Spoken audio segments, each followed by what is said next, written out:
1932 ഇവിടെ ഒരു ആശ്രമം സ്ഥാപിക്കപ്പെട്ടത്. അതിനോടനുബന്ധിച്ച് ഒരു സംസ്കൃത സ്കൂളാണ് ആദ്യം പ്രവർത്തനം ആരംഭിച്ചത്. പിന്നീട് 1937 ഇതൊരു മിഡിൽ സ്കൂളായി ഉയർത്തപ്പെട്ടു. 1939 സംസ്കൃത ഹൈസ്കൂളായും ഉയർത്തപ്പെട്ടു. ഈ പ്രദേശത്തിൻ്റെയും പരിസര പ്രദേശങ്ങളിലെയും വിദ്യാഭ്യാസ ഉന്നമനത്തിനായി പ്രവർത്തിക്കുന്ന സ്ഥാപനമെന്ന നിലക്ക് പൊതുവിദ്യാഭ്യാസ രംഗത്തോട് ചേർന്ന് പ്രവർത്തിക്കാൻ ഈ സ്കൂളിന് കഴിഞ്ഞിട്ടുണ്ട്. 2006 ഇതൊരു ഹയർ സെക്കൻഡറി സ്കൂളായി മാറിയത്. അക്കാദമിക് മേഖലയിൽ മാത്രമായി ഈ സ്കൂളിൻ്റെ മികവ് ഒതുങ്ങി നിൽക്കുന്നില്ല.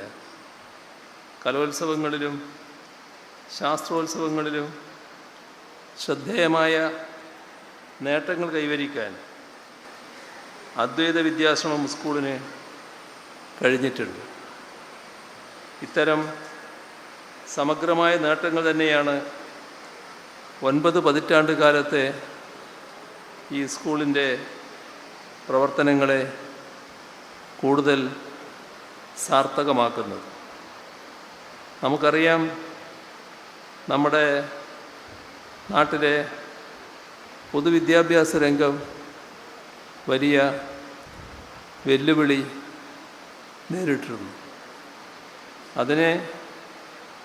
അത് നേരിടുന്നതിന് വേണ്ടിയാണ് 2016 അധികാരത്തിൽ വന്ന LDF ഗവൺമെൻറ് പൊതുവിദ്യാഭ്യാസ സംരക്ഷണ യജ്ഞം എന്ന ഒരു മിഷൻ പ്രവർത്തനം ആരംഭിച്ചത്. നാടാകെ ഒന്നായി ചേർന്നുകൊണ്ട് നമ്മുടെ സ്കൂളുകളെ നവീകരിക്കുക, കാലാനുസൃതമാക്കുക, ഇതായിരുന്നു പ്രധാനമായും പൊതുവിദ്യാഭ്യാസ സംരക്ഷണ യജ്ഞത്തിലൂടെ ഉദ്ദേശിച്ചത്. എല്ലാവരും, സ്കൂളിലെ വിദ്യാർത്ഥികളും അധ്യാപകരും മാത്രമല്ല, രക്ഷിതാക്കളും പൂർവ്വ വിദ്യാർത്ഥികളും തദ്ദേശഭരണ സ്ഥാപനങ്ങളും ജനപ്രതിനിധികളും വിദ്യാഭ്യാസ കാര്യങ്ങളിൽ തൽപരരായ എല്ലാവരും, നാടും നാട്ടുകാരും ഒന്നാകെയും ആ പ്രവർത്തനത്തിൽ പങ്കാളികളായി. അങ്ങനെയാണ് നമ്മുടെ കേരളത്തിലെ പൊതുവിദ്യാഭ്യാസ രംഗത്തിൻ്റെ ശോചനീയമായ അവസ്ഥ പരിഹരിക്കാൻ നമുക്ക് കഴിഞ്ഞത്. അതിൻ്റെ ഭാഗമായി വലിയ ഇടപെടലുകൾ സ്കൂളുകളുടെ പൊതുവായ സാഹചര്യം, പശ്ചാത്തല സൗകര്യം മെച്ചപ്പെടുത്തുന്നതിനായി ഉണ്ടാവുകയുണ്ടായി. 5000 കോടി രൂപയാണ് കേരളത്തിലെ വിദ്യാഭ്യാസ മേഖലയിൽ ചെലവഴിച്ചത്.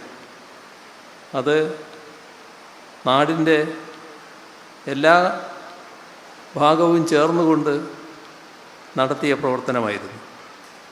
അതിലൂടെ പശ്ചാത്തല സൗകര്യം മാത്രമല്ല മെച്ചപ്പെട്ടത്, നമ്മുടെ ക്ലാസ് മുറികൾ പൊതുവെ സ്മാർട്ടായി മാറി, സ്കൂളുകൾ ഹൈടെക്കായി മാറി. ഇവിടെ ബഹുമാന്യനായ ശുഭങ്കാനന്ദ സ്വാമി അദ്ദേഹത്തിൻ്റെ സ്വാഗത പ്രസംഗത്തിൽ ചൂണ്ടിക്കാണിച്ചതുപോലെ ആ മിഷൻ പ്രവർത്തനത്തിൻ്റെ ഭാഗമായി എയ്ഡഡ് മേഖലയിൽ കാര്യങ്ങൾ നിർവഹിക്കുമ്പോൾ അതിന് തത്തുല്യമായ തുക 1 കോടി രൂപ വരെ നൽകുക എന്ന ഒരു പരിപാടിയും ആവിഷ്കരിച്ചിരുന്നു. അദ്ദേഹം ഇവിടെ സംഭവിച്ച കാര്യം ചൂണ്ടിക്കാണിക്കുകയുണ്ടായി. അത് നമ്മുടെ സംസ്ഥാനത്ത് നടപ്പായൊരു പരിപാടിയായിരുന്നു. കോവിഡിൻ്റെ പശ്ചാത്തലത്തിൽ പിന്നീട് തുറന്നില്ല എന്നാണ് അദ്ദേഹം സൂചിപ്പിച്ചത്.